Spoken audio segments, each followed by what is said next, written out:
Mesdames et messieurs, est-ce que vous êtes prêts à commencer la soirée? Oui. Ah, ça fait plaisir, vous êtes en forme. Et bien, s'il vous plaît, faites-moi un maximum de bruit pour l'artiste de ce soir. Moi-même, beaucoup de bruit pour moi, s'il vous plaît.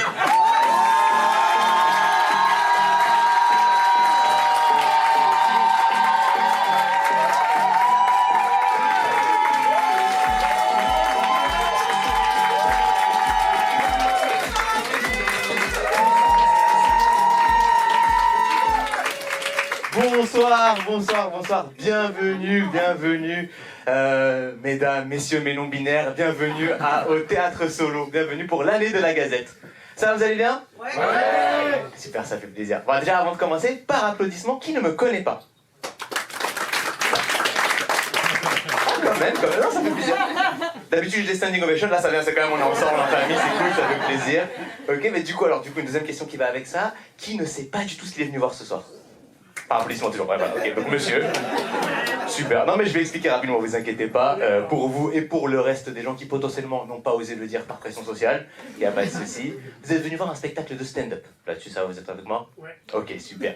Mais c'est un spectacle de stand-up un peu particulier, parce que je me présente, moi je m'appelle Samir Ben Youssef, je suis humoriste depuis un peu plus de 3 ans, et depuis 3 ans j'ai un plateau de stand-up qui s'appelle la Gazette Comedy Club. Qu'est-ce que c'est la Gazette Comedy Club? C'est un plateau dans lequel je fais venir des humoristes pour qu'on fasse des blagues sur l'actualité. Enfin, sur l'actualité, on prend l'actualité, voilà, on regarde les informations, et on fait des blagues avec. On est d'accord, idée un peu à la con. Hein, vu comme ça, je dis c'est pas forcément le truc qui prête le plus à la galéjade. Mais justement, moi, c'est pour ça que j'ai voulu faire ce plateau, parce que je trouve que l'actualité, c'est quelque chose d'anxiogène, et qu'on n'a pas envie de se rajouter d'anxiété. Donc à la place, on ne regarde pas, et on ne s'informe pas. Donc je me suis dit, je vais créer un endroit où on va avoir de l'info et des blagues. C'est une idée comme ça, j'aime bien le concept. Alors, est-ce que déjà on est d'accord sur le fait que l'actualité est anxiogène? Est-ce qu'il y a des gens qui trouvent que pas du tout? Non mais dites-le moi tout de suite, comme ça je n'interagis pas du tout avec vous. Hein. S'il y en a un qui me dit non, moi je kiffe, je m'endors sur des ASMR Pascal Pro, voilà, on fera pas d'interaction, il n'y a pas de problème, mais voilà. D'ailleurs en parlant d'interaction, est-ce qu'il y a des gens qui veulent pas du tout que je leur adresse la parole? Dans ce cas-là, il n'y a pas de souci, faites-moi un petit signe discret là maintenant du style... Ça, et promis, je vous parlerai pas. Donc est-ce qu'il y en a là? Ok, ouais, j'ai vu, pas de souci. Faites les signes clairs, hein, parce que si je commence à vous dire... Non mais toi, je te connais quand même. Un ami depuis 20 ans, il va m'envoyer un message. Vraiment, je ne veux plus te connaître. C'est bon. Ça fait plaisir, Adrien, c'est cool. Vous avez pas fait, c'est cool, ça fait plaisir. Vous m'avez mis les parents juste devant, ça fait plaisir. Je peux faire du bruit pour mes parents quand même, qui sont venus.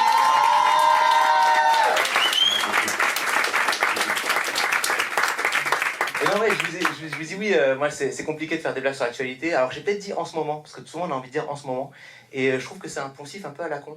Parce que l'actualité c'est jamais très fun. Moi je suis né dans les années 90 par exemple. Donc ça veut dire que mon premier rapport à l'actualité c'était mon petit quotidien. Je sais pas si vous vous souvenez de mon petit quotidien, un petit peu, voilà. Donc mon petit quotidien dans les années 90, grosso merdo, ça m'a fait poser la question, c'est qui Slobodan Milosevic? Suivi de c'est quoi un génocide? Pour commencer, c'est pas mal. Alors c'est une question importante à se poser, ça je dis pas, mais c'est pour vous dire que ça c'était dans les années 90. Les années 90, c'est censé être la décennie chill. Tu sais, c'est entre la guerre froide et le 11 septembre. Génocide en Europe. Ce que je veux dire par là, c'est que l'actualité, ça n'a jamais été très fun. Hein. C'est juste qu'avant, on avait des trucs pour un peu plus s'amuser avec. Tu vois, genre, on avait les guignols de l'info. Moi, souvent, on me dit, ouais, Samuel, tu t'y connais pas mal en politique, en actualité. Rien à voir avec une vraie tendance science politique. C'est juste que j'aimais bien les guignols. Et je voulais comprendre les blagues, tu vois. Donc pour comprendre les blagues, je m'intéressais au bail. Ça m'a permis de savoir qui sont Philippe Seguin, Jean Tibéri ou encore Philippe Douste-Blazy. Très peu utile comme compétence dans la vie. Hein. Vraiment, à part pour comprendre les blagues des guignols, c'est rare que ça puisse te sortir une galère de sortir des leaders du RPR. Voilà, ça serait fun par contre. Tu sais, genre t'as une galère avec la police, tu envoies Charles Pasqua au 8-200-200, ça te sauve une mise, quelque chose. Je sais pas, non mais c'est vrai que c'est compliqué d'une manière générale de s'informer, de s'intéresser à l'actualité. Et alors il y a un truc qui a changé par rapport à avant. C'est de s'intéresser à l'actualité quand t'es un rabzouz, comme dirait notre président. Pourquoi c'est compliqué? Parce que tu regardes les infos, c'est anxiogène, et en plus visiblement c'est de ta faute. C'est chiant. Pas se mentir, c'est chiant. Vraiment. Oh, merci. Non, c'est relou parce qu'en plus, moi je regarde ça avec un œil un peu particulier parce que je suis pas juste arabe, je suis aussi de gauche. Ah, oula, ouais, non, ouais, vraiment, je sais. Et quand le oula il vient de gauche et pas arabe, ça te dit vraiment qu'on est dans la merde. Mais c'est vrai, ouais, arabe et de gauche, hein. L'islamo-gauchisme, c'est moi. Voilà, c'est ça. Alors, j'étais pas de gauche de base par conviction. Enfin, quand même, je veux quand même le dire.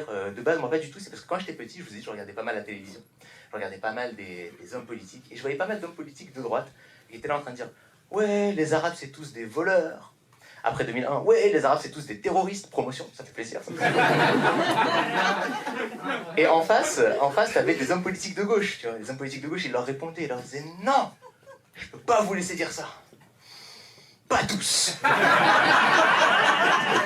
Moi j'étais là, pas tous. Bon, bah, pas tous, ça peut être moi. Pourquoi pas, ça fait plaisir. Je rentre dans l'équipe, je rentre dans le game. Ça, c'est cool. Bon, depuis, j'ai pris un peu plaisir à ce concept d'être de gauche. Donc, je suis rentré dans le délire. Je suis devenu ce qu'on appelle un humoriste engagé. Est-ce que vous voyez ce que c'est un humoriste engagé? Ouais, bah pour ceux qui ne voient pas, un humoriste engagé, c'est un humoriste qu'on engage nulle part. C'est ça.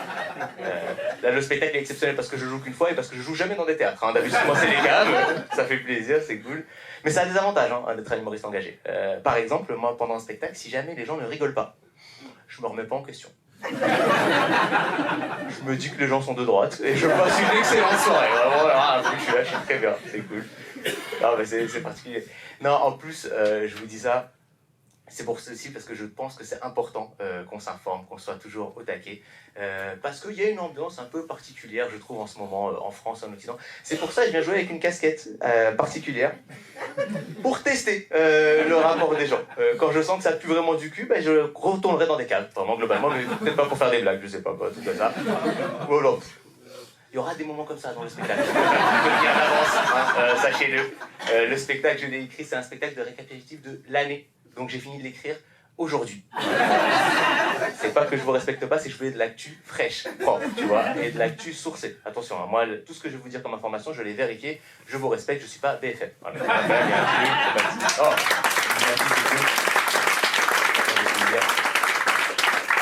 d'ailleurs, sur l'actualité, il y a peut-être des moments des actualités que vous n'avez pas. Par exemple, quand j'ai dit Rabzouz, comme l'a dit notre président, est-ce que tout le monde avait la ref? Pas du tout. Non, mais oui, évidemment. Je vais vous le dire rapidement. C'était un article du Monde qui est sorti il y a quelques semaines, dans lequel on apprend que notre cher président de la République, parfois, il a des échanges avec des rédacteurs en chef de Valeurs Actuelles. Et pour parler des Maghrébins, il dit les Rabzouz. Ce à quoi le rédacteur en chef de Valeurs Actuelles lui répond « Ah, mais vous êtes allé sur notre terrain !» Et il lui dit « C'est celui que je préfère !» avec un bon sourire. Il fait « Ah, c'est marrant, et en même temps, ça fait chier quand même. » Et il n'y a pas que ça, attention. Il parle, dans le même article, on apprend que quand il parle à son ministre de la Santé, il lui dit « Oui, le problème avec les hôpitaux, c'est qu'il y a trop de mamadou aux urgences. » Normal. Et il explique aussi, toujours le même article, hein, que s'il ne voulait pas trop donner d'importance à Marine Trondelier et Lucie Castex, c'est qu'il les prend pas trop au sérieux, ces cocottes. Voilà. Moi, je disais, je suis né des années 90, j'aimais pas trop l'idée de la France Black Blamber. Là, ça me manque. Hein. La France Mamadou cocotte à tous, j'étais pas prêt, vraiment. C'est mieux quand même, c'est mieux. Mais donc voilà, vous avez compris, en fait, ce spectacle, il y aura des blagues sur l'actualité, il y aura des blagues qui seront très marrantes. Dans ce cas-là, qu'est-ce que vous pouvez faire? Vous pouvez applaudir ou même juste rigoler, vraiment le concept de base. Hein, je sais des fois une ambiance mythique politique, mais le but c'est de rigoler quand même à la base. Montrez-moi comment vous rigolez même pour de faux. C'est très bien. Vous pouvez bosser dans une sitcom, ça fait plaisir. Il y a aussi des blagues, justement, à un moment donné, où vraiment vous allez kiffer. Dans ce cas-là, vous pouvez en effet applaudir. Montrez-moi comment vous applaudissez. Alors, vous applaudissez très bien. Alors, très important pour les applaudissements, s'il y en a un qui lance un applaudissement, n'hésitez pas à le suivre. C'est pas pour mon ego, c'est parce que si quelqu'un lance un applaudissement et que personne ne le suit, le message que vous envoyez à cette personne, c'est « Ah frère, c'était pas si marrant ». Et j'ai pas envie de créer cette ambiance entre vous. J'ai envie qu'on soit collectif. Donc si quelqu'un lance un applaudissement, par exemple le papa, vas-y, fais-toi plaisir. On le suit, alors on le suit. Voilà. C'est plaisir. Voilà. Et puis, s'il y a des blagues qui vous font un peu moins marrer, tu vois, des blagues pas forcément, où j'ai mal dosé entre actualité et humour, dites-vous que l'avantage avec ce spectacle, c'est quand vous aimez pas une blague, vous avez quand même une actu. C'est cool, tu vois, c'est un peu l'élégance à la française. Puis ça veut dire que c'est forcément des sujets un peu neufs, tu vois, genre c'est pas les couples et tout, non, là c'est des sujets d'actualité, des sujets neufs, du style le gouvernement avec François Bayrou, Manuel Valls.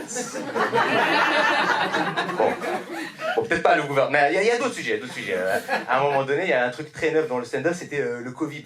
pareil, je peux vous parler peut-être de trucs un peu sanitaires, etc. Et là, en ce moment, la maladie qui revient, c'est le scorbut.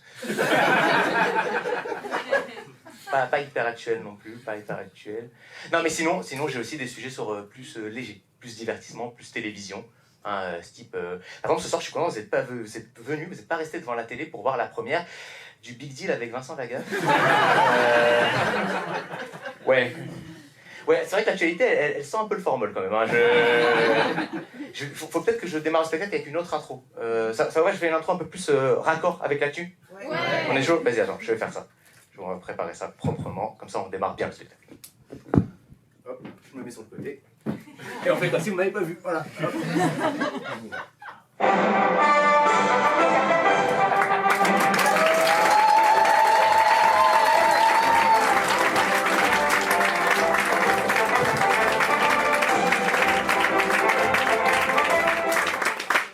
Mesdames, mesdemoiselles, messieurs, les trois genres, bienvenue à ce bulletin d'information annuel et comique de l'année 1924, visiblement. Au programme ce soir, on va évidemment revenir sur le scorbut. Je vais vous donner des petites astuces alimentation pour protéger nos petites têtes blondes. Également revenir sur l'actualité politique de notre belle République française avec le chef du gouvernement François Bayrou, qui a formé un gouvernement d'union nationale entre l'UDF et le RPR, le tout sous la houlette de l'OAS.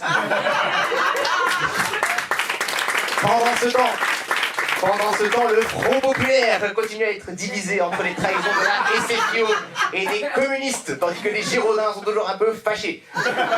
Sur ce, je vais arrêter cette imitation terrible de quelqu'un de l'ORTF et rendre l'antenne à vous, Cognac G. Voilà.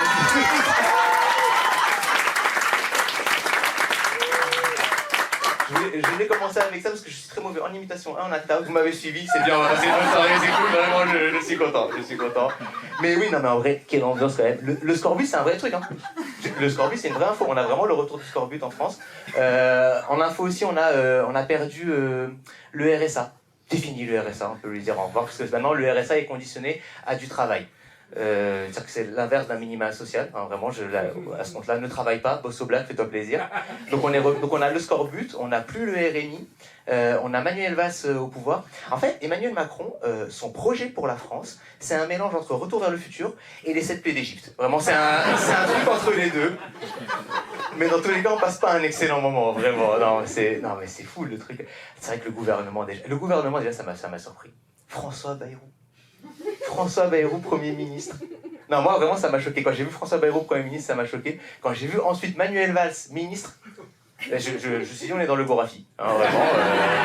Et parce que je l'ai appris dans le Gorafi. Ils avaient de l'avance. Ils l'ont dit 2 jours avant, mais vraiment, c'était ça. Et c'est un délire. François Bayrou, Premier ministre. En plus, ce qui m'a choqué avec François Bayrou, Premier ministre, c'est que pour être Premier ministre, il a mis une pression à Emmanuel Macron. De base, Emmanuel Macron, il ne voulait pas le nommer. Il l'a prévenu dès le matin. François Bayrou, il a pris sa voiture.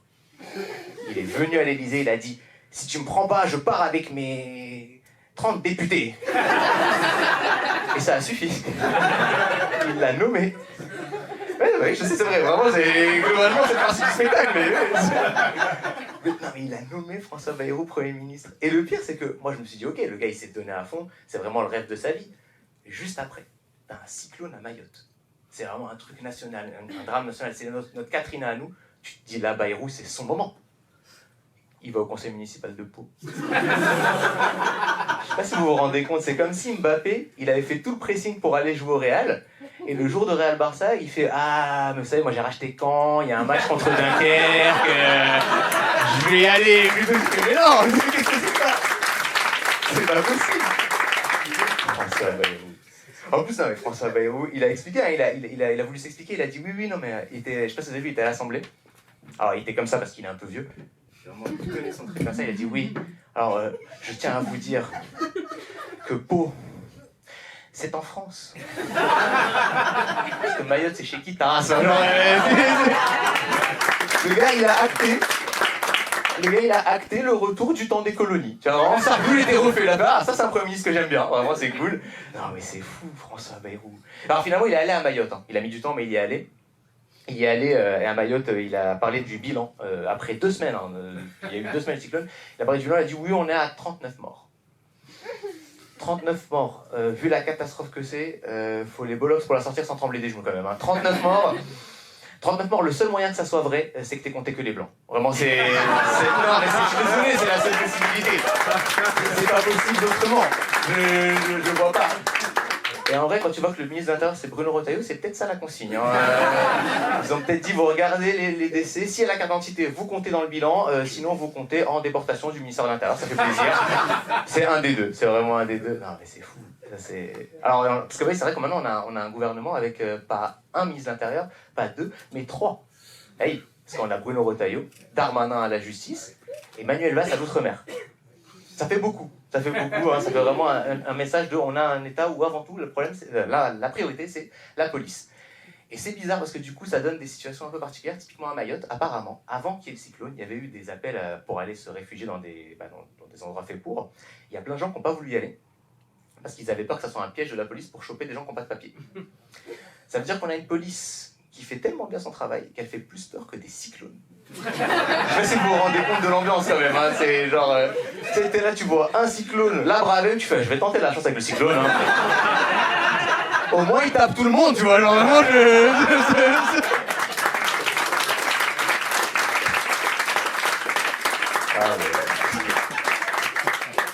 Non, en vrai, il y a un petit avantage à ce côté dans l'actualité, ce côté un peu un jour sans fin. C'est-à-dire, il y a un petit côté un jour sans fin, sauf que quand tu allumes la radio, c'est pas Sonny et Cher, c'est un son de Vianney ou de Slimane. Hein, sinon, c'est la même chose. Il y a un avantage à ça, c'est que, par exemple, je sais pas si vous avez vu sur Internet, il y a des vidéos qui sortent sur Arthur. Arthur, qui avait fait pas mal d'agressions sexuelles, hein, sur Apprendre ou à laisser. Et Arthur, il s'est défendu de ça. Hein. Il a dit, oh, c'était une autre époque. C'était après le Big Deal quand même, hein, une autre époque. Et puis surtout, je sais pas, tu vois l'actualité, tu dis une autre époque, pas tant Arthur, vraiment, globalement on est sur la même époque depuis 50 ans. Donc voilà. Et en plus, ce qui est drôle avec ce truc-là, c'est que Arthur, il a tenté aussi, il a pas fait que ça comme réponse, il a aussi tenté d'en faire supprimer les vidéos. Tu vois, il les signalait pour qu'on les supprime. Sauf que ça, c'est terrible, parce qu'il a motivé des gens qui, de base, je pense, s'en battaient les couilles. Mais juste par esprit de contradiction, il les poste. C'est pour ça que j'étais quasi sûr qu'il y avait des gens qui l'avaient vu, ces vidéos-là. Parce que là, vraiment, on a un niveau, tout le monde les poste. Sur tous les réseaux, ça poste. Je pense qu'il y a une chaîne IPTV dédiée à ça. Elle montre que Arthur en train de tripoter des gens, voilà, en boucle, vraiment, c'est fou. Et c'est vrai que c'est peut-être le seul truc qui peut nous permettre de savoir en quelle année on est. Vu que l'actualité, c'est globalement toujours la même, c'est les accusations de VSS. Là-dessus, ça change un peu. On avait Depardieu. Cette année, on a eu Nekfeu, l'abbé Pierre. C'est divers, hein, vraiment, c'est varié. Vraiment, il y a de tout. Il y a à boire et à manger.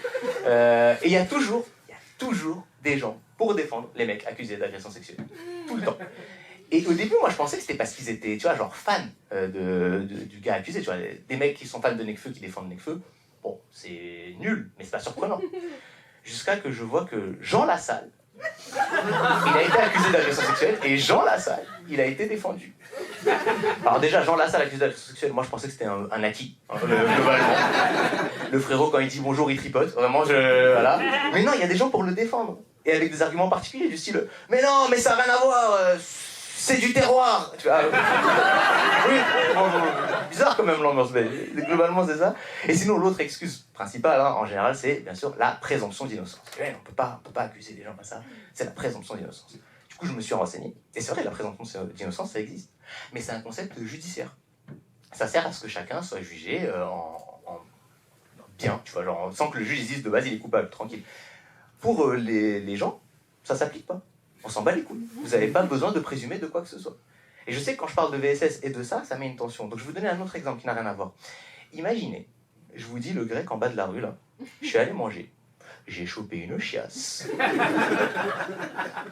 Globalement, vous allez me croire. Vous n'alliez pas y aller.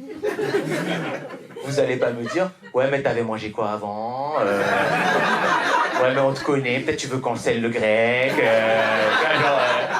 Et pareil, le grec va pas sortir « Ouais, on respecte pas ma présomption d'innocence. » Passer sur CNews en mode « C'est de la cancel culture. » Non, pas s'il donne la chiasse. À la limite, s'il fait un grec 100% porc, là, il peut la tenter. Mais sur les trucs sanitaires, non. Non, mais c'est un peu ça le truc à retenir pour les VSS. C'est-à-dire que si ça sent la merde, vous avez le droit de pas manger. Tu vois, vraiment, c'est pas obligé d'attendre. Oh, bah, merci.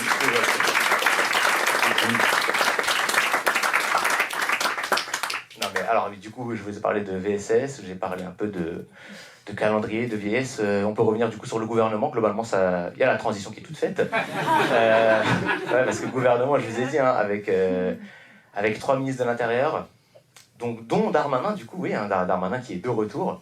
Mais plus fort encore, il y a toujours Rachida Dati. Ça fait 1 an qu'elle est au gouvernement. Tu peux lui faire des dissolutions, des ouragans, elle bouge pas. Une fois qu'elle est là, elle bouge pas.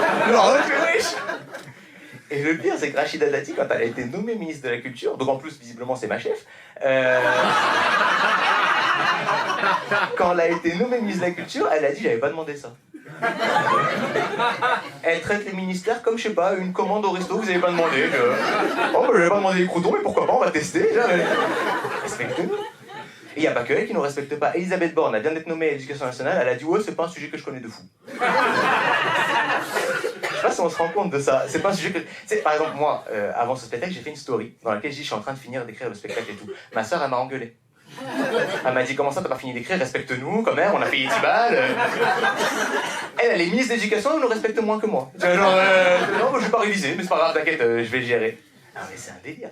Il y a que ça. Il y a que des trucs au gouvernement un peu comme ça. Parce que t'avais aussi sa prédécesseuse à Elisabeth Borne, enfin il y a quelques temps du coup maintenant, c'était Oudéa Castéra.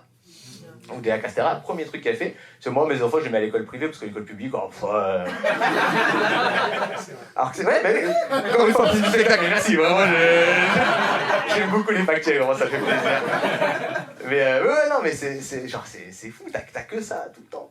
Alors que, enfin, je sais pas, enfin, c'est comme si, pour vous situer un peu ce qu'elle a fait Oudéa Castéra, c'est comme si t'apprends que le président de Boeing, il vole qu'en Airbus. Et quand tu lui demandes de se justifier, il te dit « oh, mais j'ai essayé Boeing une fois, le hublot il est parti en couille. » Mais il le dit pas.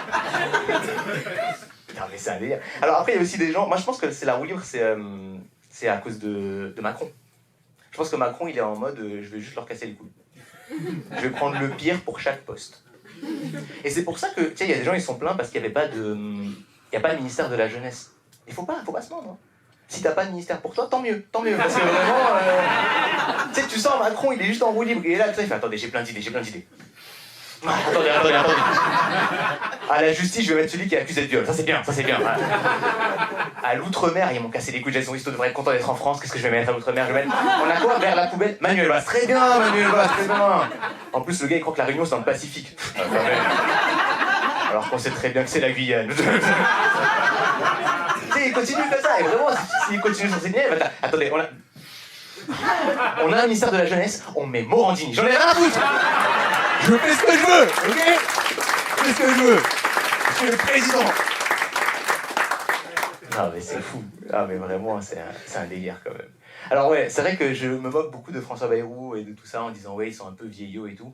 François Bayrou, c'est particulier parce qu'il est pas que vieillot. Il est... Non, mais il est... Elle est bizarre la phrase, mais... Non mais François Bayrou, tu sais, il est aussi un petit peu précurseur. Quand tu regardes bien. Oui, parce que si tu regardes bien la carrière de François Bayrou, en 94, il était ministre de l'Éducation. Bon, sous François Mitterrand, mais bon, il était ministre de l'Éducation. Et il avait déjà parlé de mettre un peu d'islamophobie à l'école 10 ans avant la loi de 2004. 2002, il se présente à l'élection présidentielle. À un moment donné, il met une gifle à un rebeu, un petit gamin. Il monte dans les sondages. Le gars, il avait compris avant tout le monde, tu veux percer en politique en France, tape sur les Arabes. Et donc, vraiment, ça marche bien, voilà. Mais c'est vrai qu'il était ministre sous François Mitterrand. Je pense qu'il faudrait qu'on fasse un truc pour les ministres, pour les présidents. Il faudrait qu'on s'inspire de l'Égypte antique. Quand ils meurent, on les enterre avec leur ministre. Non mais... Comme ça, ils reviennent pas. Alors vraiment, ça y est, reste là-bas, on bouge pas. C'est trop. Ils reviennent tous comme ça, un par un, ça et tout. Moi j'ai peur de ce que fait Balladur, hein. Surveillez-le. Attachez-le quelque part, mais j'ai peur qu'il revienne. Non. Bon. Après je dis novateur, François Bayrou, vite fait, ça dépend quand même. Hein. Il a aussi des trucs un peu vieillots. Par exemple, il veut remettre au goût du jour le cumul des mandats. Déjà culotté, hein, de la part d'un mec qui n'est pas foutu de faire une réunion sur Zoom pour un conseil municipal. Tu vois, cumule doucement frérot, cumule tranquille. Mais ça, il cumule des mandats, c'est un peu vieux, mais il fait déjà des émules. Il y a des mecs qui suivent un peu son exemple. Par exemple, Nicolas Sarkozy. La mafia, c'est yo. La mafia, c'est yo. Pardon. Non, mais ça c'est mon téléphone. Je sais pas pourquoi, à chaque fois que je dis Nicolas Sarkozy, il me lance la musique. Je sais pas ce qu'il fait comme cheminement, Alexa, mais bon, bizarre. Mais non, mais donc Nicolas Sarkozy, alors lui, il fait cumul des mandats d'arrêt. Mais quand même, c'est déjà un truc, c'est pas mal. C'est quelque chose. Nicolas Sarkozy, en vrai, c'est un ancien président de la République aussi. Hein. Et vous êtes tous au courant qu'il a été condamné récemment. Mais est-ce que vous savez pour quelle affaire? Et ça vous a pas choqué? Là, il n'y a plus de présomption d'innocence. Une des 12, hein, vraiment. C'est pas normal, tu vois. Genre, normalement, tu dois être un peu plus. Et c'est normal parce qu'il a été condamné, mais là, il y a encore une autre. Hein. Le tribunal, c'est sa safe place à Sarkozy. Il y va, il check le juge, il fait comment ça va. Tu vois, vraiment, c'est particulier. Et c'est peut-être pour ça que Marine Le Pen, elle s'est mise à détourner des fonds.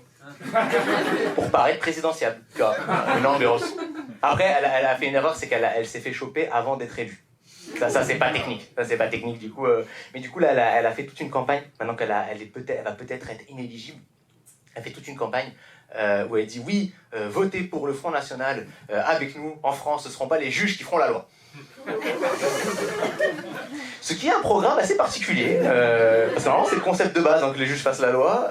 C'est-à-dire qu'en gros, je trouve que dans l'analyse politique, il nous manque des gens. En fait, il faut qu'on enlève Christophe Barbier et Nathalie Saint-Cric et qu'on mette direct c'est pas sorcier. On met Fred et Jamy. Et genre vraiment, genre il y aurait Fred qui fait mais Jamy, qu'est-ce qu'elle veut dire par là? Et bien Fred, ce qu'elle veut dire par là, c'est que globalement, quand elle sera présidente, c'est elle qui décidera qui ira en prison. Et c'est comme ça qu'on fait le fascisme. Voilà.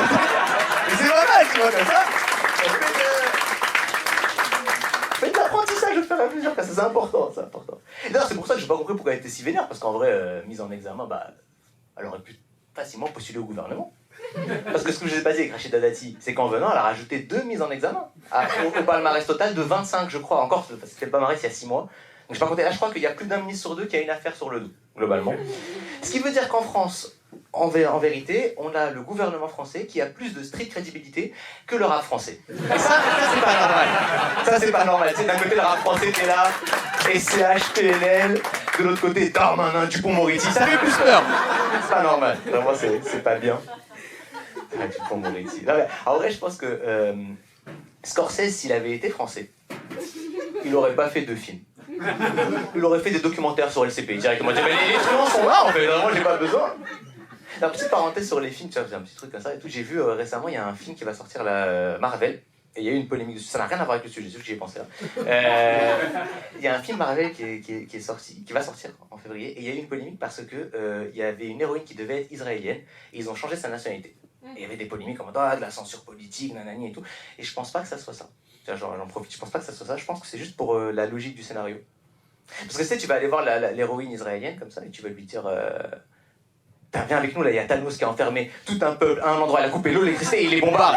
Elle va dire mais ils avaient fait quoi à la base? Est-ce que Thanos n'a pas le droit de se défendre aussi? Voilà, c'est une parenthèse que ça que j'ai eue. Non, on y reviendra, j'ai pensé avec Scorsese. Non, pour en revenir à ce que je disais, du coup, ouais, les truands, le gouvernement, tout ça. Oui, les truands. Je sais pas comment tu veux les appeler, les 8 salopards. Non, ils sont combien? 24? Je me perds pour rien. Ce que je disais, oui, Dupond-Moretti, il est plus au gouvernement. Dupond-Moretti est plus au gouvernement. Il va faire un one-man show. Quelle idée de merde. 1 heure de spectacle où tu parles de politique, qui viendrait voir ça vraiment? Il n'y a pas que lui. Michel Barnier, vous vous rappelez qui c'est? Michel Barnier, il veut écrire un livre sur son mandat de Premier ministre. Un livre. C'est un fascicule, cousin. Un TikTok, et c'est réglé, un moment de 10 minutes, comme ça tu ne regardes pas. En même temps, c'est normal, Michel Barnier, qu'il n'ait pas duré longtemps. Michel Barnier, il avait comme, en gros, il représentait 40 députés. Il a été nommé, il a fait un ministère, il a négocié avec personne. Il a voulu imposer ses trucs. Il a dit je vais faire 49-3 et il s'est fait censurer. Et après, il était surpris. C'est Michel Barnier, tu joues au poker avec lui. Premièrement, il fait tapis. Je fais t'es sûr, Michel? Il fait tapis. Ok, bon, on joue. T'as quoi? C'était 2. T'as perdu, Michel. Je fais, oh, mais c'est pas juste. C'est quand même le jeu, quoi. Alors, je sais pas quoi te dire, frérot. Là, c'est compliqué. c'est vraiment Michel Barnier, c'est compliqué de manière générale. Et en vrai, depuis, il a changé Michel Barnier, il a mis François Bayrou. Donc Michel Barnier, c'était une quarantaine de députés, François Bayrou, c'est une trentaine de députés. Emmanuel Macron, il nomme pas des premiers ministres, il joue au poker russe. Tu sais, il est là, il fait bon, bah, on va finir avec Kinvey, Premier ministre, vraiment, qui représente le moins de gens possible. Ouais, je pense qu'on est puni, c'est le karma, c'est parce qu'on s'est trop moqué des États-Unis. Tu sais, les États-Unis, genre, à un moment donné, ils avaient des élections, on disait ouais, leur système il est pourri, leur démocratie elle est nulle, parce que tu peux avoir la majorité des voix et perdre quand même. Be careful, vraiment, parce que vous moquez pas des gens. L'œil ça va vite, l'œil ça va très vite. Non, mais après, c'est vrai que les États-Unis. Alors là, du coup, il y a eu des élections aux États-Unis, bon, bah, c'est Trump qui a gagné face à Kamala Harris. En vrai, moi, je vais pas dire, je le savais, mais je sentais que c'était tendu. Parce que Kamala Harris, elle avait un peu des difficultés à vraiment rassembler, tu vois, à convaincre les gens. Sur plein de sujets, mais c'est vrai que le sujet qui revenait souvent, bah, c'était la Palestine. Elle avait du mal à vraiment défendre la Palestine face à des gens qui voulaient qu'elle défende la Palestine. Elle disait des trucs du style, par exemple, oui, je comprends totalement que quand on voit les images à Gaza, on soit choqué. Mais de la même manière que moi aussi, je suis choqué quand je vois que des gens ne peuvent pas remplir leur caddie convenablement. Ce qui, dans la même phrase, est un peu particulier. On te dit 40 000 morts, tu dis ouais, mais le prix des radis, c'est difficile après de vraiment créer du lien avec les gens. C'est ça, c'est. Alors, elle avait un autre argument, du coup, elle disait oui, mais si c'est pas moi, eh ben, c'est Trump. Et c'est vrai que Trump et Kamala, ils n'avaient pas la même politique au niveau des Palestiniens. C'est-à-dire, Trump, si tu lui demandes, il dit c'est facile, il faut exterminer tous les Palestiniens. Et Kamala, il fait ah non, je peux pas vous laisser dire ça. Pas tous. Pas sûr que tu rassembles vraiment les gens avec ça. Mais c'est vrai que du coup Trump il a gagné et il y a des gens qui étaient choqués que Trump ait gagné. Et ça j'avoue ça m'a surpris que les gens étaient choqués parce que il a déjà gagné une fois. Genre, on peut pas normalement tu peux pas être surpris par un truc qui s'est déjà passé. En plus quand il a gagné la première fois, de base, je sais pas si vous vous souvenez, mais il avait commencé sa campagne en disant les Mexicains c'est tous des violeurs. Moi je vais construire un mur. Et le Mexique, il va payer pour. Et il a gagné. Avec cet argument. Alors, après, c'est vrai que la fois d'après, il a perdu. Mais sauf quand il a perdu, les mecs qui l'ont remplacé, ils n'ont pas enlevé le mur. Du coup, forcément, au bout d'un moment, les gens disent il a peut-être un truc, le fou du bus. On peut revoter pour lui, tu vois. Et lui, il est à l'aise. Hein. Parce que là, j'ai vu sa campagne, il a dit en gros, ouais, dans ses meetings, tu avais des gens qui portaient des pancartes Mass deportation now. Et j'ai regardé en anglais, mass deportation, c'est pas un faux ami. Hein, c'est un vrai ennemi, vraiment là, le concept il est clair. Moi, c'est fou. Et c'est là que je me dis, en vrai, moi je me pose pas des questions sur le futur, je me pose des questions sur le passé. Quand je vois un mec comme Donald Trump qui peut gagner avec un programme aussi fasciste, je me pose des questions sur le passé. Parce que moi, en histoire, on m'a appris que dans les années 30, dans les années 20, quand il y a eu une montée du fascisme en Europe, c'était notamment dû à des leaders charismatiques qui avaient vraiment su cacher leur jeu et pas dire leur vrai programme, etc. Et moi, je parle pas allemand. J'ai des doutes. Peut-être que les discours d'Hitler, c'était juste nique les juifs, et les mecs ils ont suivi, tu vois. Je sais pas à quel moment ça a glissé. J'arrive pas à faire confiance. Après, je dis ça, attention, hein. Je parle des États-Unis, je me moque et tout. Faut pas croire, hein. Aux États-Unis, ils ont la montée du fascisme, mais c'est partout. C'est aux États-Unis, c'est en Argentine, c'est en Italie, et même chez nous. La seule différence, c'est quoi? Les États-Unis, ils ont fait une montée du fascisme blockbuster, à l'américaine. Tu vois, élection, Donald Trump et tout. Nous, on est plus dans une ambiance film d'auteur. Tu vois, on vous entube sur des élections, on cache des trucs, on vote pas des budgets, mais le principe est le même, et la direction est globalement la même. D'ailleurs, oui, ça met un froid, mais tranquille. Je sais pas si vous vous souvenez d'où c'est parti, tous ces trucs-là en France, tous ces tumultes politiques. C'est parti des élections européennes. Alors que c'est nul, les élections européennes. Normalement, tout le monde s'en branle des élections européennes. La preuve, est-ce que vous vous rappelez, c'était qui la candidate de Macron aux élections européennes? Voilà. C'est une candidate majeure. C'était Valérie Hayer, ou ailleurs. Je sais plus comment on dit, H-A-Y-E-R. Mais moi, je m'en souviens, pour un truc, hein, c'était pas pour un projet politique ou quoi, c'est parce que le truc qui a été marquant dans sa campagne, c'est à un moment donné, elle se baladait comme ça dans la rue, et elle s'est prise en photo avec des militants néo-nazis. Et après, elle a dit, j'ai pas fait exprès. J'avais pas reconnu qu'ils étaient néo-nazis. Il y en avait un, il avait un t-shirt West Coast, mais avec 2 S en forme d'éclair. Et l'autre, il avait Save the White Race. Pareil, pas info ami. Vraiment, normalement, tu devines. C'est-à-dire, c'est comme si moi, tu te dis, oh, lui, il est de gauche, je savais pas. Il y a des indices quand même, il y a des indices. Et non, alors, du coup, il y avait des gens de Macron qui devaient défendre Valérie Hayé et qui disaient, non, mais la pauvre, elle a été victime de sa courtoisie. Moi, je pensais que la France de Vichy, c'était un régime collaborationniste et antisémite. Rien à voir. C'est des gars qui ont le sens de l'accueil. Voilà. Ils se plient aux coutumes de l'autre. Hein, elle n'a pas réussi à les reconnaître. Ça veut dire, en gros, pour vous situer, Valérie Hayé, elle est responsable politique. Et quand elle regarde Inglourious Bastard, elle met l'audio-description pour savoir qui sont les méchants. C'est particulier quand même, tu vois, genre, c'est chaud. Donc ouais, on a eu une élection européenne qui a suivi d'une dissolution. Surprise comme ça, plein mois de juin, les gens partaient en vacances, ils ont dit non, dissolution. Ça va leur faire les pieds. Il a dit, il était content. Donc on a eu dissolution, et alors là pareil, beaucoup de débats, beaucoup d'ambiance. Alors il y avait un truc rigolo, on peut commencer par ça dans cette dissolution, c'est que Macron il a dissous l'Assemblée et la dignité d'Éric Ciotti. C'était cool, c'était vraiment 2 en 1. Je sais pas si vous vous souvenez, Éric Ciotti qui se barricade dans son bunker, hein, vraiment, dans son bureau, et là, je sortirai pas, tiens, vraiment. Et du coup, ils ont dû s'embrouiller avec l'UMP, ils ont dû régler ça. Ils ont réglé ça, encore une fois, dans leur safe place, le tribunal. On dirait, non. Nico, ça va, tranquille, non, là, c'est pour Eric, rien à voir. Et il y a eu un moment, j'ai regardé un petit peu, à un moment, il y a eu une plaidoirie de l'avocat d'Éric Ciotti. Parce que du coup, c'était avocat contre avocat, hein, entre eux.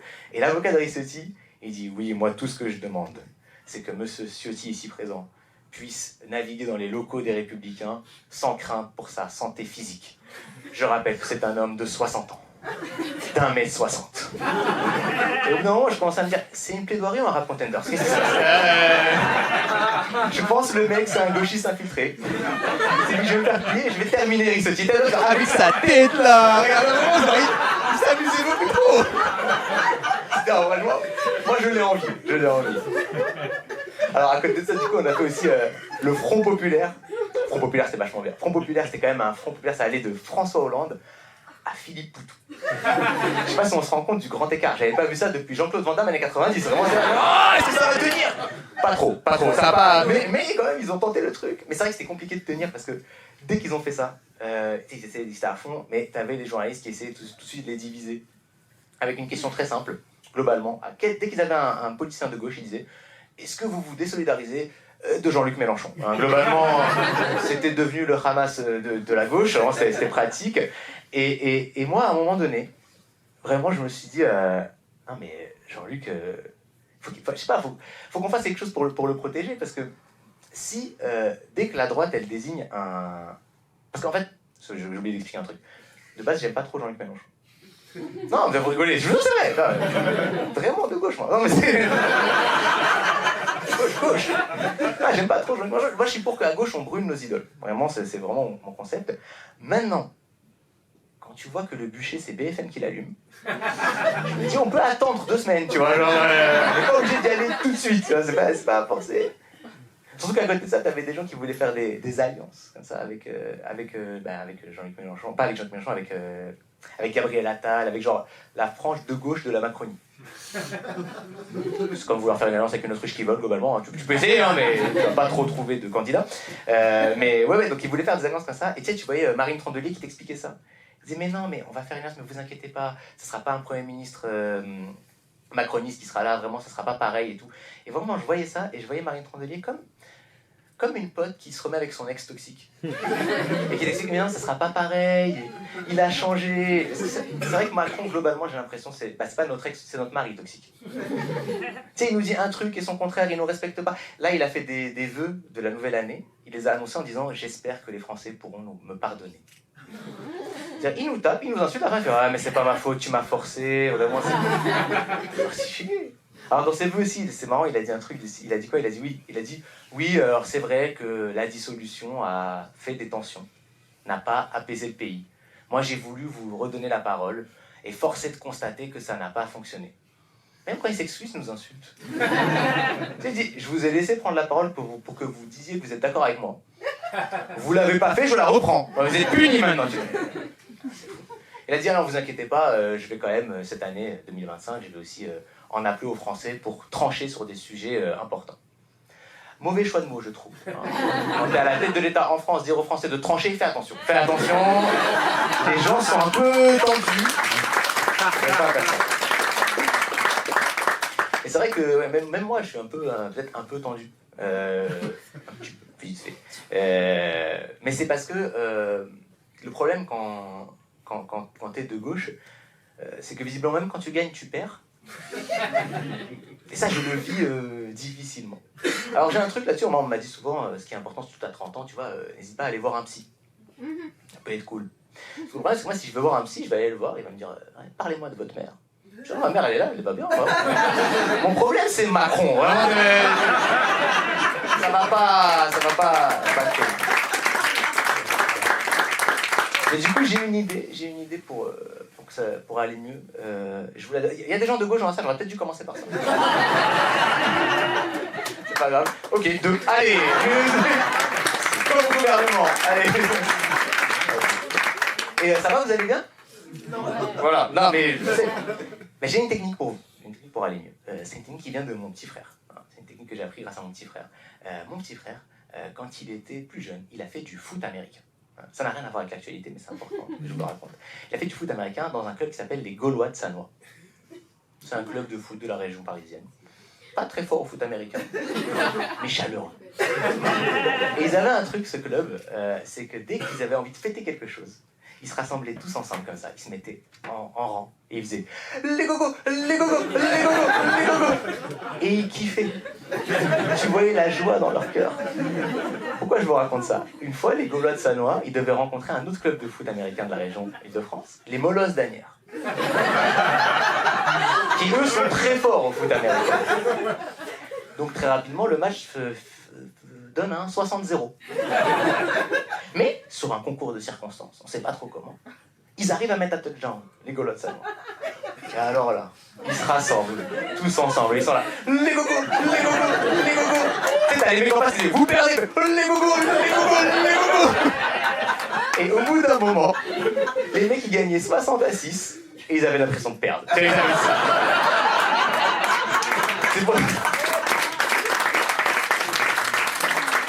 pour ça, je pense à gauche, notre secret, notre truc, c'est qu'on fasse les gogos, les gogos, les gogos, à chaque fête, tu vois, genre, on se sentira mieux, vraiment, on se sentira mieux, ça sera cool. Non, mais vraiment, c'est... Ouais, de quoi on a eu tous ces débats-là sur la gauche, les républicains, pendant les élections législatives.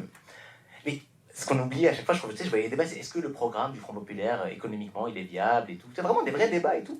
Alors qu'en face, c'est des nazis. C'est non, mais genre à un moment donné, attention, quand je dis ça, parce qu'on peut dire ouais, les mecs de gauche, dès que vous aimez pas un truc, c'est un nazi, la soupe elle est trop salée, le chef il est nazi. Non. Bah peut-être, mais là, non.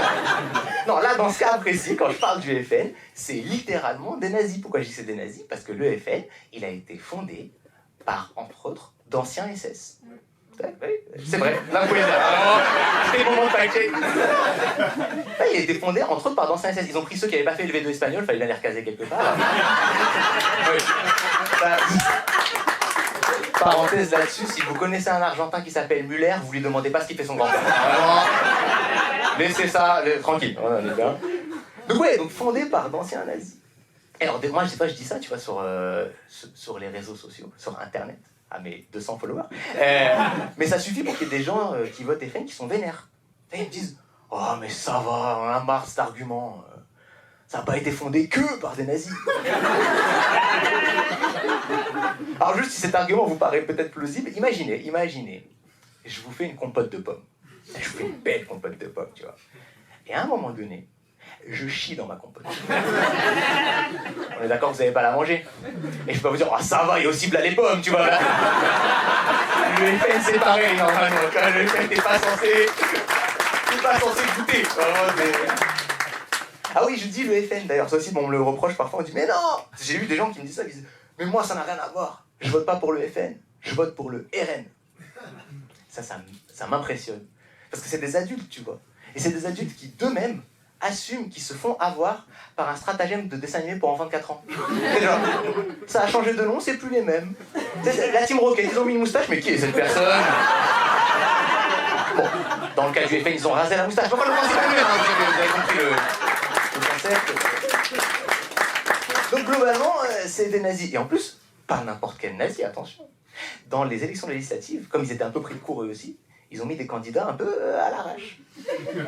Il y avait un candidat, il était sous curatelle. Est-ce que vous savez ce que c'est, sous curatelle? Parce que moi je l'ai appris grâce au FN, hein. Vraiment je ne connaissais pas le terme. Sous curatelle, pour ceux qui ne voient pas, ça veut dire que tu n'es pas responsable juridiquement de l'intégralité de tes actes.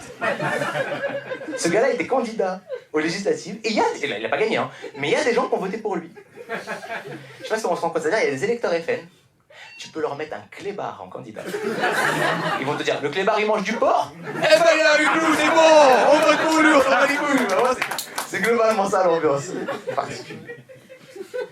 Ah non mais c'est fou.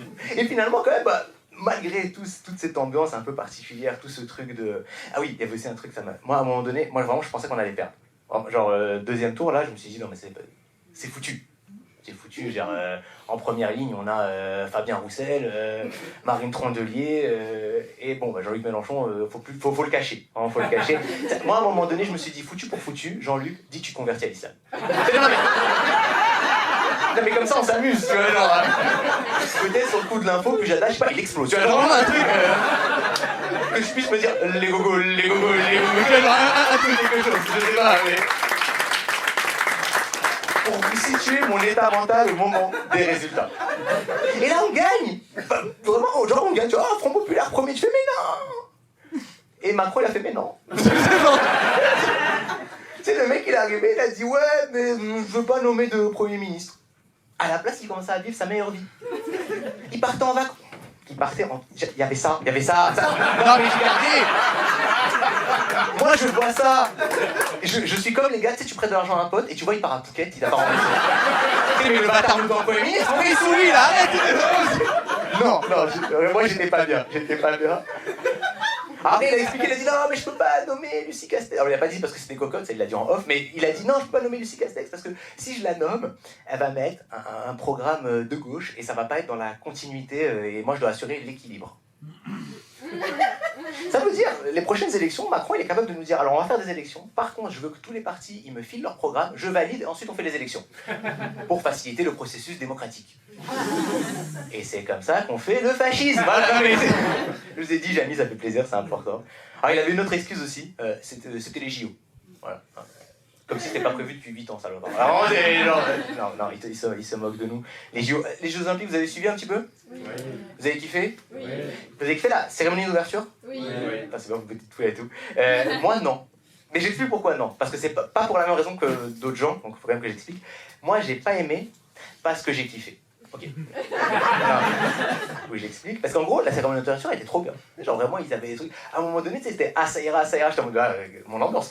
Et mais le problème, c'est que je me disais, mais ça, c'est les JO qui ont été organisés par, allez, Hidalgo si tu veux, Pécresse et Macron. Donc là, on est en train de faire la com de Macron.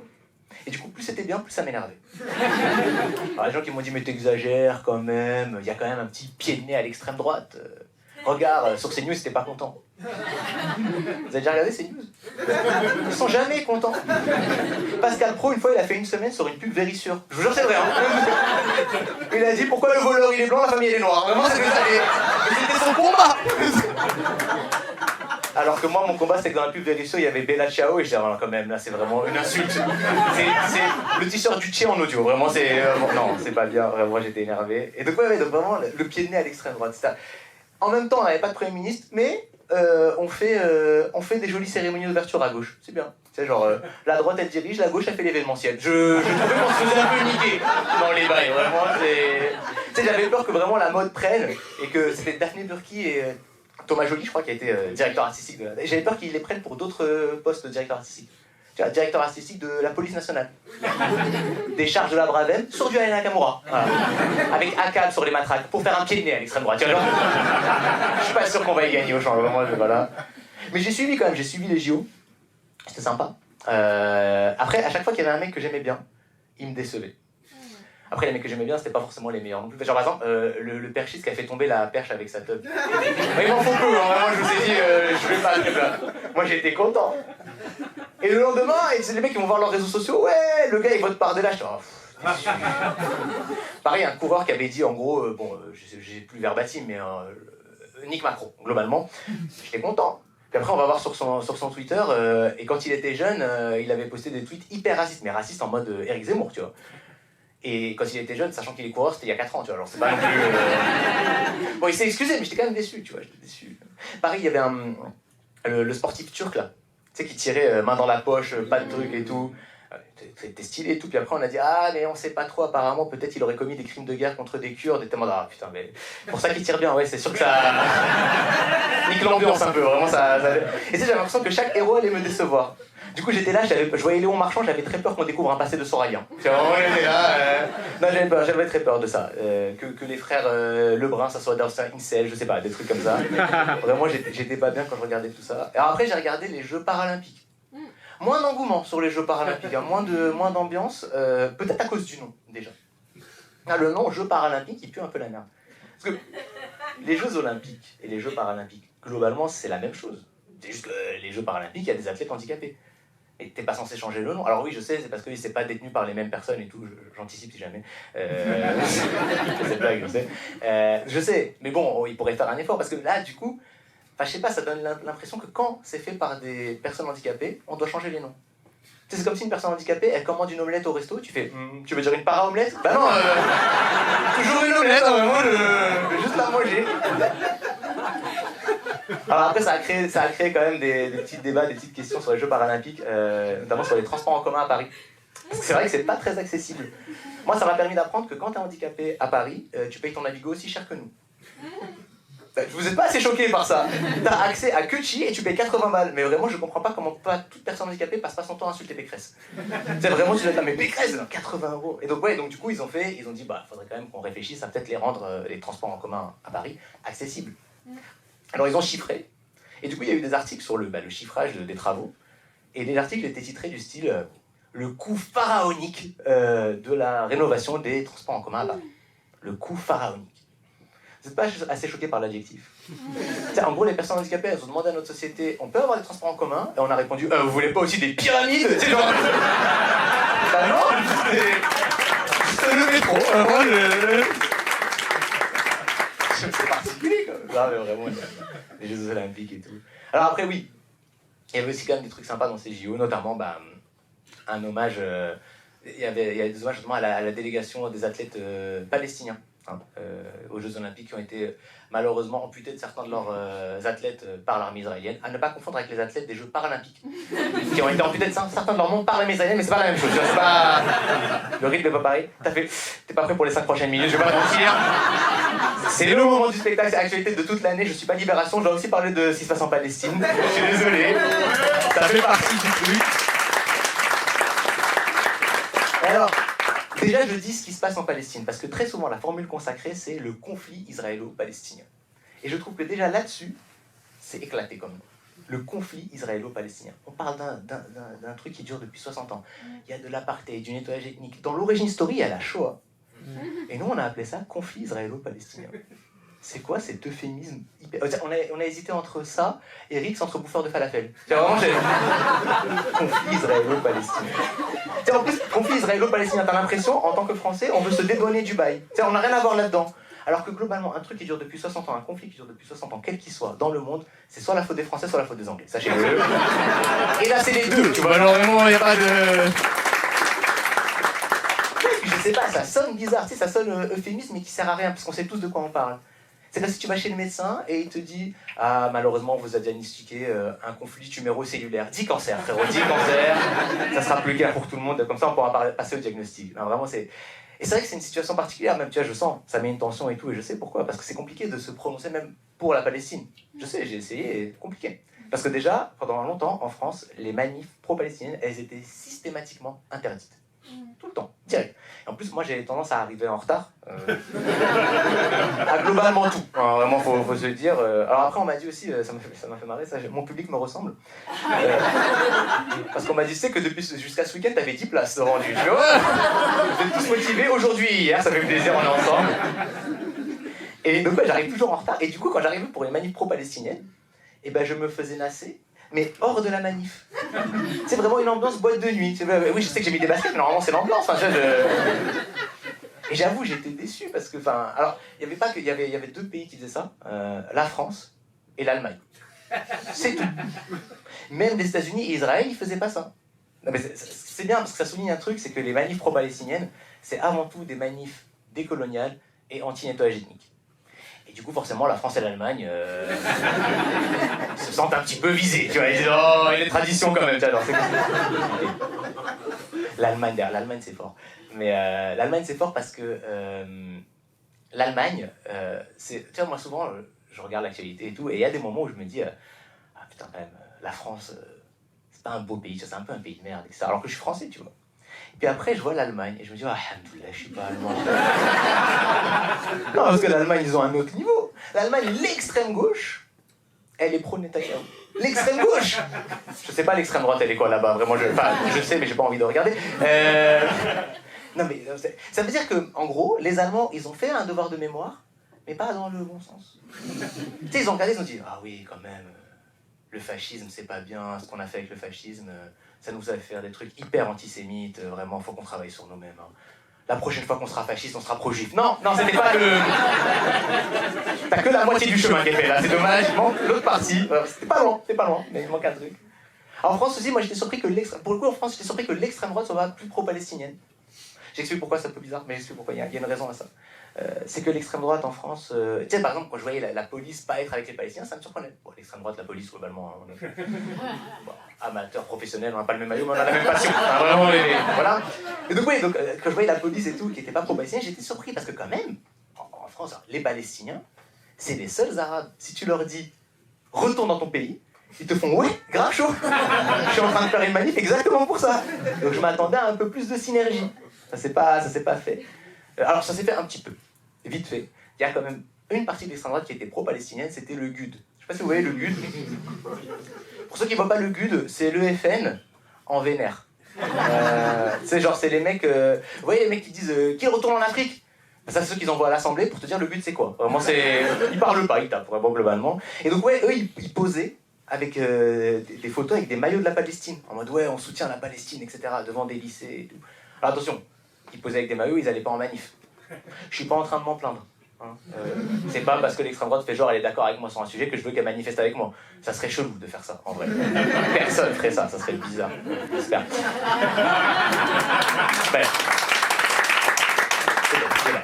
Et donc ouais, l'extrême droite, le GUD, comme ça, il pose avec des maillots de la Palestine. Et moi je voyais ça, et ça me transformait, vous savez, en ces mecs toxiques. Ces mecs toxiques qui voient une meuf avec un t-shirt d'un groupe qu'ils aiment bien. Et au lieu d'être contents, ils font Metallica. Toi, t'es fan de Metallica? Bah vas-y, cite-moi 3 albums.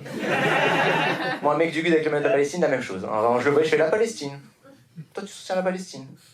Vas-y, cite-moi 3 arabes. Non, mais parce que il faut le justifier.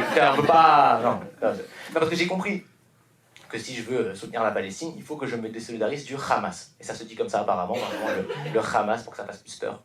Si un jour je suis connu, on dira Samir. Tu vois vraiment que ça fasse peur. Mais il y a peu de chances d'être humoriste engagé, ça ne m'engage pas. Donc il n'y a pas de risque. Donc ouais, me désolidariser du Hamas, pas de souci. Mais je vais pas me désolidariser du GUD quand même. Il faut quand même que je me respecte un minimum, je sais pas. Non, c'est trop. Mais c'est vrai que les pistes sont brouillées. Sur toute cette histoire, les pistes sont brouillées. Par exemple, il y a quelques années, avant même qu'il y ait tout ce qui se passe à Gaza, il y a quelques années, enfin, qu'il y ait tout ce qui se passe à Gaza récemment, parce qu'il y a toujours eu des trucs, mais enfin bref. Il y a Netanyahou, il était dans une conférence. Dans une conférence et tout. Et on lui a rien demandé, la conférence c'était sur un sujet économique et tout. Et tout seul, il arrive et il fait Hitler, déjà ça pue. Globalement, quand on t'a rien demandé, tu commences ta phrase par Hitler, ça pue du cul. Donc il dit Hitler. Il voulait pas tuer les juifs. C'est le moufti de Jérusalem qui lui a donné l'idée. Je fais wesh. Alors au cas où c'est faux, hein, même juste au niveau historique ça marche pas, il a rencontré le moufti après avoir... Bref, ça marche pas, à moins que le moufti c'était Marty McFly, vraiment ça marche pas, non, tu peux pas. Et donc ouais, donc il dit ça. Ça veut dire que par contre, Netanyahou, c'est le seul gars, si tu lui fais, vous savez le fameux dilemme là, si tu pouvais, est-ce que tu irais tuer bébé Hitler? Tu dis non. Moi, à la place, je vais tuer un Palestinien, c'est plus sûr. Vraiment, c'est mon délire, j'ai les réflexes. Frère, c'est compliqué. Non, c'est chaud. Et c'est vrai que il y a une ambiance, je vous dis, une ambiance particulière, c'est un peu compliqué de se positionner et tout. Mais il y a aussi un truc, c'est que il y a beaucoup de gens qui reprochent, ils disent ouais, il y a un nouvel antisémitisme. Enfin, ils disent pas ça. Ils disent il y a un antisémitisme couscous. Ça, c'était à la télé, en France. C'était Pascal Perry. Eh oui, il y a plusieurs Pascal qui disent de la merde à la télé. Ah, vous connaissez des Pascal? Il y a des Pascal dans la salle? Non mais c'est pas pour vous piéger, c'est juste pour vous dire désolidarisez-vous. À un moment donné, deux Pascal qui disent de la merde à la télé, c'est comme s'il y avait deux Chalgoumi à la télé. Hein, vraiment, à un moment donné, deux Chalgoumi, fun fact, c'est comme ça qu'elle le voit toujours Elisabeth Lévy. Petite vanne sur la cuisine d'Elisabeth Lévy, c'est gratuit mais ça fait plaisir. Elisabeth Lévy, quand même, je veux lui rendre hommage, c'est quand même une meuf qui a donné son nom à un cocktail à Paris. C'est un cocktail vin rouge whisky. Il n'y a que elle qui le boit. Et Fabien Roussel. Parce qu'il y en a quand même ses boissons à son rouge-brun. Tu vois, ça c'est une vanne de niche. Mais voilà, elle n'était pas pour tout le monde, ça fait plaisir, ne vous inquiétez pas. Elle est comme ça et tout. Donc ouais, je disais antisémitisme couscous. Ça, j'avoue que ça m'a vénère. Pas pour le concept, hein, mais vraiment pour le mot qu'il a choisi. C'est-à-dire que le gars, il était là, il s'est dit, il faut que je fasse peur aux gens. Il avait le mot antisémitisme. Il s'est dit, non, ça fait pas assez peur. Il a rajouté couscous. Tu sais, il a pas rajouté djihadiste, ou même juste barbu. Antisémitisme barbu, j'aurais préféré. Antisémitisme couscous. Ça veut dire, il se dit, en France, tu peux faire peur aux gens avec juste un truc qui fait un peu arabe. C'est vraiment, c'est... Covid-19, ils veulent pas se vacciner? Ok, Covid tagine. Voilà, allez, vaccin ou pas vaccin? Sinon vous devenez arabe. Mais j'ai vu en plus récemment, mais c'est pas nouveau. Récemment, il y avait une collègue, on va dire, Sophia Aram. C'est une collègue. Pourquoi c'est comme ça? C'est une humoriste engagée. De l'autre côté, engagée. Plus engagée, par contre. Bon, ok, Sophia Aram, elle s'est moquée de Émeric Caron en disant, ouais, comment elle l'appelait? Abou Émeric El Versailles. Voilà. C'était juste ça la vanne. La vanne, c'est de lui donner un nom arabe. Elle s'appelle Sophia Aram. Vraiment, tu te dis, mais meuf, tu te vois dans le miroir de temps en temps. Et c'est pas la première fois qu'il y avait ça. Je me rappelle pendant des campagnes à l'ancienne présidentielle, tu sais, il y avait pour discréditer Alain Juppé, il l'appelait Ali Juppé. Farid Fiou. Et toujours, et les gens qui défendaient, c'était en mode, mais c'est quand même honteux de faire ça. Faire ça, c'est juste lui donner un nom arabe. Tu sais, moi je regardais, je fais, mais moi je fais quoi en fait? Tu sais, bientôt il va y avoir Samir Sarkozy, je vais être, mais c'est pas vexant. Non mais arrêtez là, non, ça m'énerve que vous vous énerviez là, par contre, faut quand même un peu, voilà et tout. Non mais il y a une ambiance. Donc ouais, antisémitisme couscous. Et alors il y a aussi une meuf qui parlait de ça, pareil. Alors elle a pas dit antisémitisme couscous, mais elle a dit il y a un nouvel antisémitisme. Un nouvel antisémitisme, parce que l'antisémitisme en Europe, avant bien sûr il existait, mais c'était un antisémitisme honteux. Dans les années 30, les nazis, ils disaient pas ce qu'ils allaient faire. Et c'est vrai. Quand on te dit Allemagne nazie, le premier qualificatif qui vient en tête, c'est timide. Évidemment. Et c'est pour ça que ça m'énerve en vrai. Je suis pas en train de dire qu'il n'y a pas de maghrébins antisémites. Évidemment qu'il y en a. Mais quand tu regardes l'histoire de France, je suis désolé, c'est pas de l'importation, c'est de l'intégration. Ça n'a rien à voir. Non, moi, quand même. Je peux pas. Mais ouais, du coup, c'est compliqué. Tu vois. En plus, ça fait chier parce que. Je le précise, on sait jamais. Moi, l'antisémitisme, j'aime pas ça. Non, c'est pas bien, l'antisémitisme, vraiment, c'est pourri. Et on devrait tous lutter contre. Parce que si jamais vous trouvez. Les gens, ils n'ont pas de raison même pour un truc simple. C'est que c'est un racisme et que ça se voit parce que ça ressemble de ouf à un autre racisme, l'islamophobie. L'ambiance est globalement la même. Tu sais, tu sens un seum similaire. Et la preuve, dans l'histoire de France, histoire d'Europe, il y a eu de l'antisémitisme et de l'islamophobie en même temps. Ça s'appelait la Reconquista. La Reconquista, on donne un nom un peu sympa, espagnol, Pompela, mais c'est un nettoyage ethnique quand même. L'ambiance est pas folle, le nettoyage ethnique, tu te dis bon, et tout. Les mecs qui sont venus, ils ont viré les juifs et les musulmans, à la place ils ont fait un pays, et dans tous les plats ils ont mis du porc. Pour être sûr qu'on ne revienne pas. Je pense que c'est ça le truc, Reconquista. Et aujourd'hui, il y a des partis politiques qui s'appellent comme ça. Il y a un parti politique qui s'appelle Reconquête. Du nom de ce truc est un nettoyage ethnique. Ils ont hésité entre ça et Second Empire. Voilà, globalement, ça c'était une vanne élevée de Haman. Et donc, oui, non, mais vraiment, les ressorts sont les mêmes. Typiquement, moi j'ai regardé les trucs sur l'antisémitisme des années 30. À un moment donné, ils faisaient des couvertures de journaux avec des caricatures. Sur la caricature, tu voyais genre Trotsky, avec une ceinture de bombe comme ça, avec écrit « La menace judéo-bolchevique ». Bon, tu remplaces Trotsky par Mélenchon, judo-bolchevique par islamo-gauchiste, t'as une de Charlie Hebdo, globalement. Vraiment, t'as une ambiance un peu particulière. Je te dis quand même, méfions-nous, parce que ça peut vite tourner. Ça, c'est dans les deux sens, faut se méfier, faut se rassembler. Mais, comme les pistes sont brouillées, c'est compliqué, on a un peu du mal. Il y a aussi des gens qui vont me dire, mais Samuel, tu dis tout ça, alors qu'en réalité, c'est normal qu'il y ait des réactions un peu de soutien à Israël. C'est normal, Israël a le droit de se défendre. Ils ont eu un attentat terrible, ils ont le droit de se défendre. Mais ça, je suis d'accord avec ça. Et je pense que tout le monde est d'accord avec ça. Même le Hamas, il est d'accord avec ça. Oui, ça vous fait bizarre, mais j'ai jamais vu une vidéo du Hamas qui attaque Israël, qui se fait tirer dessus, qui fait « Oh wesh !» Ils se défendent. Ça, c'est établi, c'est acté. La défense, ça va. La vengeance, moins bien. Ce que je veux dire par là, c'est que je suis français, moi. Nous aussi, on a subi un terrible attentat. On n'a pas dit « Attendez, ils venaient d'où les terroristes ?» Bon bah désolé la Belgique, on va prendre le mec, on va couper l'électricité et on va tout raser. Tu vois, genre, on a dosé la réponse, c'est juste ça. Faut doser. Et ce qui aide à doser, c'est de ne pas donner de soutien inconditionnel. Alors il y a des gens qui le font, je peux le comprendre, tu vois, ils ont des liens et tout. Mais la dose, ça m'a un peu surpris. Par exemple, Marc Hamill, il soutient de manière inconditionnelle Israël. Est-ce que vous voyez tout ce qui est Marc Hamill? Non, Luke Skywalker. Marc Hamill, c'est Luke Skywalker. Tout le monde voit qui est Luke Skywalker? Ok, pour ceux qui ne voient pas Luke Skywalker, c'est le héros de Star Wars. Pour ceux qui ne voient pas Star Wars, je ne peux pas vous aider là, vraiment. Je suis au top de mon truc. Et donc Marc Hamill, il soutient de manière inconditionnelle Israël. Et j'avoue, ça m'a surpris. Ça m'a surpris parce que moi, je connais l'histoire de Star Wars. Star Wars, c'est quand même un groupe de terroristes qui fait sauter la base militaire du pouvoir en place, qui en réponse contre-attaque. Alors je sens une tension, je suis pas en train de vous dire le Hamas et des Jedi. C'est pas ce que je suis en train de dire. Mais, quand tu regardes bien, Obi-Wan, c'est quand même un barbu en abaya qui radicalise des jeunes dans le désert. Après, vous faites ce que vous voulez de cette information, mais voilà.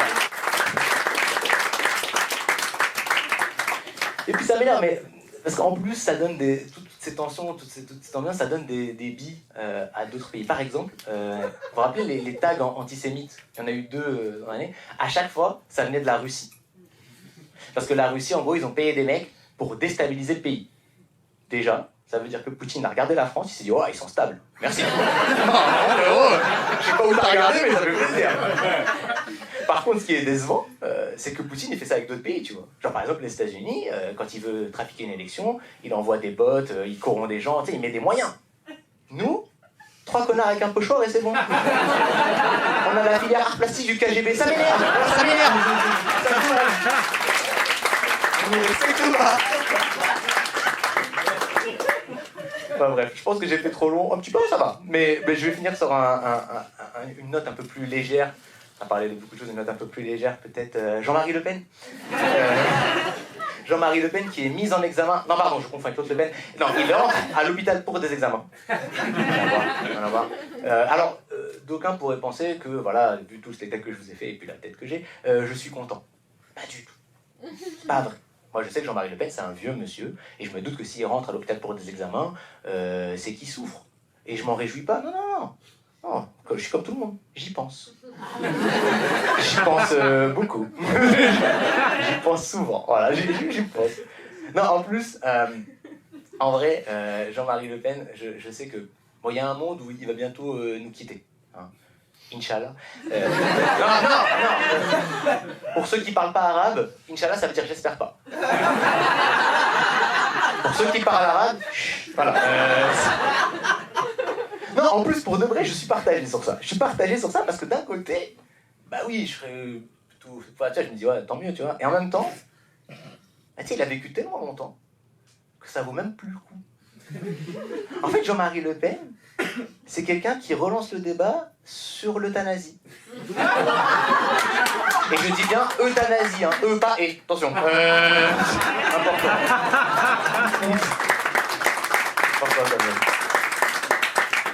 Non, sinon, vraiment pour finir un peu le spectacle, je suis allé un peu en vacances aussi. Je suis allé jouer à Bordeaux. Je suis allé jouer à Bordeaux et je me suis un peu là. C'est pour ça que je suis content de quand je suis allé jouer à Bordeaux. Quand j'ai fait la blague de tout à l'heure de ouais, en face c'est des nazis, les gens ils m'ont regardé en mode vite fait. Et c'est pour ça que je joue encore comme ça. Je fais toujours cette blague et le jour où tout le monde me regarde en mode vite fait, je fais ok, on va arrêter l'humour. Hein. Vraiment, on va arrêter l'humour, c'est pas grave. Mais en attendant, ce qui est cool quand je suis allé à Bordeaux, c'est que j'ai pris le train. Et quand j'ai pris le train, j'ai pu prendre le train dans une gare. Et dans la gare, j'ai pu remarquer qu'il n'y avait pas d'affiches pour le livre de Jordan Bardella. Alors déjà, j'étais seul dans la gare en train de faire les gogos, les gogos, les gogos. C'était perso, vraiment, ça m'a fait plaisir. Et sinon, l'autre truc aussi, c'est que ça m'a rappelé ce petit débat sur oui, est-ce que c'est de la censure politique de ne pas mettre d'affiches pour le livre de Jordan Bardella dans les gares. Et je pense pas. Je pense pas que c'est de la censure, je pense que c'est du marketing. Parce que réfléchissez bien. Si tu mets une affiche pour le livre de Jordan Bardella dans une gare, potentiellement, juste en dessous, il y aura marqué « À nous de vous faire préférer le train ». Et ça spoil le livre. Ça, c'est dommage. C'est dommage de gâcher la fin. C'est pas... Et pareil, pour finir vraiment, une question que j'aurais dû vous poser au début du spectacle. Est-ce qu'il y a des gens qui ont lu le livre de Jordan Bardella ? Ok, non, mais tant mieux, ça va continuer. Juste peut-être aller à la Fnac vite fait et ouvrir à une page. Il y a une page importante dans cette page. Une seule page. Une page dans laquelle il parle d'une information. Une information que certains connaissent, qui traîne un peu sur les réseaux depuis 10 ans. Selon laquelle, c'est une info, selon laquelle Jordan Bardella se serait chié dessus dans l'amphi N de Tolbiac. L'info, je ne l'ai jamais vérifiée, mais elle est hyper précise. Et elle me fait marrer. Donc moi, depuis le début, je me dis qu'elle est vraie. Mais là, il en parle dans son livre. Il en parle, il y a une page où il dit « Oui, une histoire grotesque, selon laquelle je me serais déféqué dessus. » Ouais, il en parle comme ça pendant une page. À aucun moment, il dit que c'est faux. Il dit plein de trucs, hein. À aucun moment il dit c'est faux. Il dit je remercie Marine Le Pen de son soutien pendant cette affaire, ça veut dire qu'il a appelé Marine. Je lui dis Marine, ils disent que je me suis fait caca dessus. Et potentiellement ils l'ont mis en agenda d'une réunion, tiens genre un truc, je sais pas. Et non, et le truc, je sais pas, c'est là où je me dis, il y a un monde où il a vraiment écrit tout seul ce livre, parce que qui a eu l'idée de faire ça ? À un moment dans le livre, il dit ces militants d'extrême gauche, bon ça je crois que c'est moi, m'affubler de surnoms. Tels que Elaï Léliste, tels que Cacaman,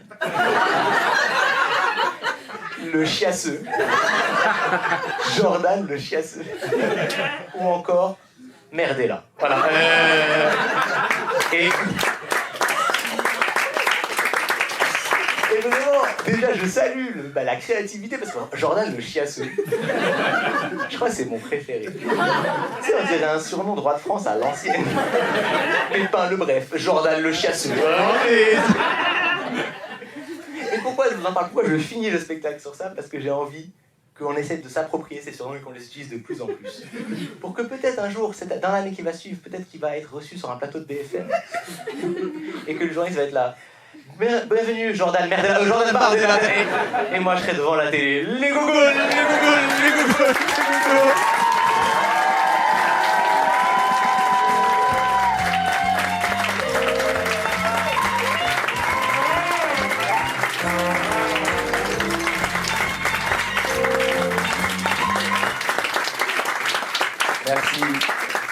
Merci beaucoup d'être venus si nombreux à mi-spectacle, mi-meeting politique, je vais pas vous mentir, mais ça me fait plaisir, je suis content. C'est-à-dire qu'on me dit souvent quand on voit tes spectacles, à la fin on rigole, à la fin on se dit peut-être on va voter pour toi. Le faites pas, même s'il gagne on va perdre, vraiment ça vaut pas le coup. Non mais vraiment ça me fait plaisir de vous voir tous, surtout que je m'attendais pas à ce qu'il y ait plein de gens qui ne me connaissent pas. J'espère que vous allez revenir, hein, vraiment. S'il y avait des gens qui n'étaient pas au courant de ce qu'ils allaient voir et qui sont peut-être genre un peu surpris d'avoir un avis si de gauche, bah dites-vous qu'il y a d'autres gens ici qui ont subi ça pendant Noël dans l'autre sens. Moi je rétribue, vraiment, j'égalise, comme ça on est tous ensemble, ça fait plaisir. Non, voilà, globalement. Alors si vous êtes aussi peut-être dit, il parle beaucoup de nazis dans le spectacle. Parce que moi je me suis dit en l'écrivant. Et en fait c'est pas ma faute, c'est vraiment moi j'ai juste écrit sur l'actualité. Le problème c'est l'actualité. Oh, je sais pas trop. Et sinon, bah, si ça vous a plu, n'hésitez pas à me suivre sur les réseaux sociaux pour ceux qui me connaissent pas.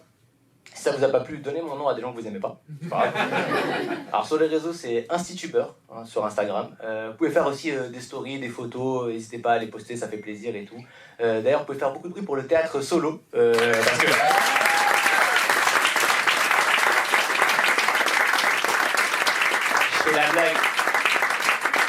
Je fais la blague, un humoriste engagé, c'est un humoriste engagé pas. Du bruit pour ma maman, bisous. Allez, du bruit pour ma maman.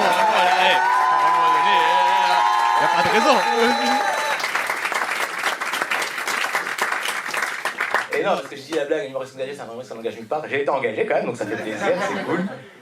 Moi, je fais un plateau stand-up, du coup, je vous l'ai dit, tous les samedis à 19h, qui s'appelle la Gazette Comedy Club. C'est juste à côté, c'est au bar La Gouttière. Si vous voulez venir, n'hésitez pas, il y a d'autres humoristes chaque semaine. Il y a moi et d'autres humoristes, on fait des blagues et tout. Et sinon, je pose des trucs sur les réseaux, etc. Ça m'a fait plaisir de vous voir. Je vous dirais bien, mettez des avis sur Biréduc, mais le spectacle, il est exceptionnel, je le rejouerai pas. Donc, vous avez vu un truc unique. Voilà, donc voilà. Merci, c'est bien. Dernière chose, si vous voulez, moi je pense que je vais aller boire des verres à côté, notamment au We Love Brewer, je crois, c'est un truc de bière. Bref, attendez-moi devant et on y va, c'est juste à côté. Voilà. Merci beaucoup et maintenant, faut y aller. Au revoir.